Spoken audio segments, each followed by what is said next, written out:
এই পর্যন্ত কত টাকা শেয়ার পাইছে, এই পর্যন্ত কত টাকা গিয়েছে, এইগুলো কিন্তু আমাদের নলেজে চলে আসছে, কারণ আমাদের একটু খাওয়া জানি আছে। তো 5 বছর আমার জন্য যে কত আলাদা একটা বাজেট রাখে এই ইউটিউবদের জন্য, 2-3টা জায়গা বরবাদটা আমার কাছে একটু ওয়ার্ড লাগছে, একটু খারাপ লাগছে। এই 2-3টা সিট আর একটু কম হলে ভালো হতো ওই জায়গাটা, নাহলে বরবাদ কিন্তু আমি যেটা যে একটু কাটাকাটিটা বেশি ছিল, মাদকটা বেশি ছিল, পুলিশ বিশেষ করে পুলিশগুলো যেভাবে ফায়ার করে মারছে, ঠিক আছে।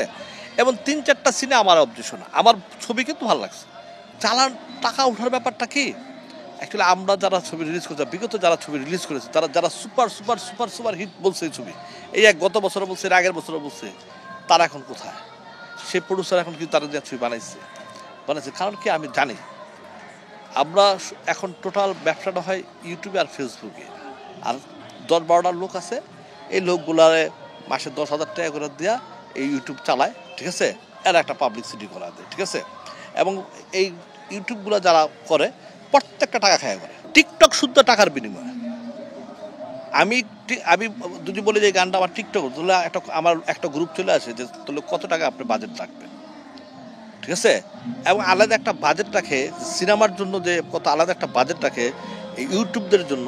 কিছু যারা বাসায় ঘরের ভিতরে যারা ইউটিউবগিরি করে, তাদের জন্য একটা বাজেট রাখে এবং তাদের একটা খাম পাঠায় দেয়, ঠিক আছে। আমি কিন্তু পুরুষ ছাড়া কথা বলি না, ঠিক আছে, পাঠায় দেয় এই 10-15টা ইউটিউবার যারা। আইনি ব্যবস্থা নিলে যেটা হবে যে কাদা ছড়াছড়ির একটা ব্যাপার হয়, উপর দিকে থুতু ফেলে তো নিজের উপরেই পড়ে। আমি আসলে জানি না 5 কোটি টাকা কিভাবে লস হবে। আচ্ছা আপু, আমরা দেখেছি যে সিনেমা সংশ্লিষ্ট কেউ কেউ ইচ্ছাকৃতভাবেই আসলে বরবাদ নিয়ে অপপ্রচার চালিয়েছে। আবার কেউ বলছে আপনার এই ছবি কয়েক কোটি টাকা লস করবে। তো সেখানে আপনার আইনজীবী থাকা সত্ত্বেও আপনি কেন তাদের বিরুদ্ধে আইনি ব্যবস্থা নিচ্ছেন না? দেখুন, আমি আইনি ব্যবস্থা নিলেই নিতে পারি, আইনি ব্যবস্থা তো অনেকের জন্যই নেওয়া যায়।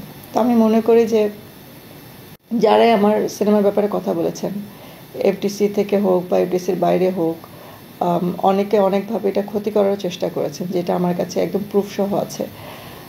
আমি হয়তোবা সময় হলে কখনো ওনাদের সাথে নিজে বসে হয়তোবা কথা বলে নেব। আইনি ব্যবস্থা নিলে যেটা হবে যে কাদা ছড়াছড়ির একটা ব্যাপার হয়, যে আমরা আমাদের বলে না যে আপনি উপর দিকে থুতু ফেলে তো নিজের উপর, তো দিন শেষে তো আমরা সব একই জায়গার মানুষ, এফটিসি বলেন বা অন্য কারো। তবে এটা আমি বলবো যে এটা ওনারা করেছেন, ভুল করেছেন। আমি ওনাদেরকে একটা সুযোগ দিতে চাই যে যারাই কথা বলেছেন সিনেমাটাকে নিয়ে বা সিনেমাটার একটা প্রিভিউর পরে বাইরে এসে কথা বলেছেন, যেটা আসলে উচিত না।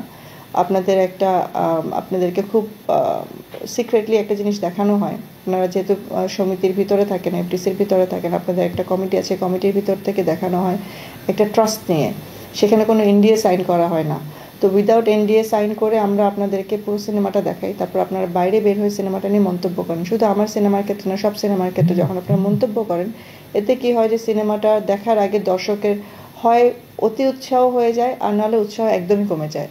তো এতে কি হয়, আমাদের পুরো সিনেমা ইন্ডাস্ট্রির যাদের জন্য সিনেমা বানানো, তাদের থেকেই আমাদের একটা নেগেটিভ চলে আসে। তো এটা আমার জন্য শুধু না, এটা সবার জন্য। কালকে ওনাদের সিনেমা আসলে ওনাদের সিনেমাও যদি অন্য কেউ বের হয়ে, আজকে ওনারা বলছেন, কালকে যদি অন্য কেউ আসে সিনেমাটা দেখার জন্য, তাহলে ওনারাও কিন্তু বের হয়ে কথা বলার সুযোগ পাবে। তো আমার তাদের প্রতি বলার থাকবে, কোনো আইনি ব্যবস্থা নেওয়ার আগে তাদের প্রতি বলার থাকবে যে আপনারা এটা এরপরে থেকে আর করবেন না, কারণ আমরা অনেক ভরসা নিয়ে আপনাদেরকে জিনিসগুলো দেখাই। তো সেখানে যদি আপনারা বের হয়ে আসে এভাবে করে সিনেমার ব্যাপারে কথা বলেন, একটা সিনেমার জিস যদি আপনারা বের করে দেন, তাহলে তো সিনেমা দেখার আগ্রহ মানুষের চলেই যায়। আমি আসলে জানি না 5 কোটি টাকা কিভাবে লস হবে। উনি হয়তো ভেবেছেন যে বাংলাদেশ মার্কেট থেকে হয়তো বা ওনার কোনো এক্সপিরিয়েন্স আছে, যেটা থেকে উনি বলেছেন পার্সেন্টেজ হিসাব করে হয়তো উনি ভেবেছেন যে এটা হয়তো বা একটা মানে লসের খাতায় নাম যেতে পারে। বাট উনি এটা চিন্তা করেননি যে আমাদের নাম্বার অফ অডিয়েন্স যে আছেন সেটা ওনার এক্সপিরিয়েন্স করা দর্শকের চাইতে অনেক বেশি। আমার রিপিট দর্শক যত আছেন এই পর্যন্ত বাংলা সিনেমা ইন্ডাস্ট্রিতে এত রিপিট দর্শক কোনো সিনেমায় হয়নি, একমাত্র বেদের মেয়ে জ্যোৎস্না ছাড়া। তো বাংলাদেশের হিস্ট্রিতে এখন আমরা যে স্থানে দাঁড়িয়ে আছি বরবাদকে নিয়ে, সেই অবস্থান থেকে আমার মনে হয় না 5 কোটি টাকার লস তো দূরের কথা ভাই। এটা আপনি যে হিসাবে করেছেন, হিসাবটা আসলে একটু ভুল ছিল, ক্যালকুলেশনটা ভুল ছিল। আমাদের কিন্তু অডিয়েন্সের সংখ্যা অনেক বেড়েছে আগের চাইতে, আপনার হিসাবের যে অডিয়েন্স ছিল ওই হিসাবের চাইতে অনেক বেড়েছে। তো সেখানে 5 কোটি টাকা লসের কোনো কথাই এখানে প্রশ্নই আসে না সেখানে।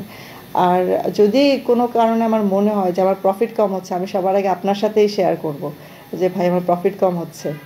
বাট লসের কথাটা আসলে এখানে আসবে না। আপনি হয়তো বা ক্যালকুলেশনে ভুল করেছেন, লস এখানে হবে না। আর আমি খুব হিসাব করেই বিজনেসটা শুরু করেছি। তো আমি জানি যে এটা বড় বাজেটের সিনেমা, এবং এটাও জানি বড় বাজেটের সিনেমা হিসেবে আমার দর্শকরা যেভাবে আমার সিনেমাটা দেখছেন এবং আমাদেরকে যতটুকু ভালোবাসা দিচ্ছেন সিনেমার প্রতি, সেটাতে আমি আমার তো কোনো জায়গাই নেই লসের জন্য, বরঞ্চ আমি প্রফিটেই থাকবো। আমি জানাবো আপনাকে ভাই।